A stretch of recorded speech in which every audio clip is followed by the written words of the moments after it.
ফলাফল ঘোষণা হোৱাৰ পিছতে গৈছিলোঁ। জোৱাৰবাসী ৰাইজে এটা ডাঙৰ ভুল কৰিলে।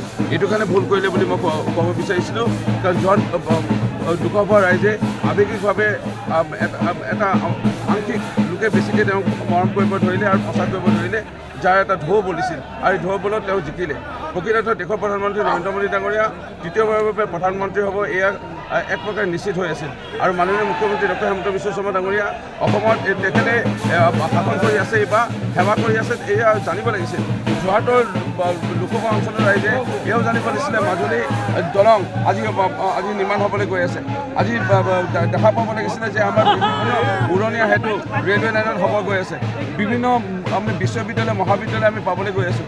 এই গোটেই দিশসমূহ চায়ো বিশেষকৈ যি সাহসীয় পক্ষ যদি যিজন প্ৰাৰ্থী তেওঁ যদি জিকে, আমাৰ উন্নয়নৰ ধাৰাবাহিকতাটো আৰু বেছি তীব্ৰতাৰে আৰু অগ্ৰগতি হ'ব। এই কথাবোৰ বিবেচনা কৰিব লাগিছিল, কিন্তু এই কথাবোৰ বিবেচনা নকৰি কেলে ইয়াত যোৰহাট লোকসভা ৰাইজে ভুল কৰিলে মই নাজানো। কিন্তু এটা কথা ঠিক, এতিয়া ৰাইজে পস্তাইছে। যোৰহাট লোকসভা সমষ্টিত আমি তাৰ বাসিন্দা, মই কোৱা নহয়, আপোনালোকে কেমেৰাই গৈ পেলাই সোধক। আজি ৰাস পাতিলে, আজি ৰাসত তেওঁ এদিনো খবৰ ল'বলৈ সময় নাই। আজি বানপানী হ'ল, যোৰহাট লোকসভা সমষ্টিৰ বানপানীৰ সময়ত খবৰ ল'বলৈ সময় নাই। আজি বিভিন্ন আজি বিদ্যালয় মহাবিদ্যালয়ত হীৰক জয়ন্তী সোণালী জয়ন্তী পাতিছে। মুখ্য অতিথি ৰূপে গৌৰৱ গগৈ নামটো তাত যোৰহাট লোকসভা সমষ্টিৰ ৰাইজে, যোৰহাটবাসী ৰাইজে সদায় মৰমীয়াল ৰাইজে সদায় সন্মান জনাই আহিছিল, কিন্তু এদিনটো তেওঁ খবৰ ল'ব নাই। দুৰ্গা পূজাত কেইখনমান ধনী মঞ্চত গ'ল, ধনী দুৰ্গা পূজাত গ'ল আৰু বাকী পূজাবোৰত তেওঁ নগ'ল। অৰ্থাৎ সময় নাই তেখেতৰ সময় নাই ৰাইজলৈ। আৰু ইয়াত আহি পেলাই যিটো নাটক কৰিব বিচাৰিলে, ইয়াত দিনে ৰাতে থাকি এটা বেলেগ এটা পৰিৱেশ সূচনা কৰিব বিচাৰিছে।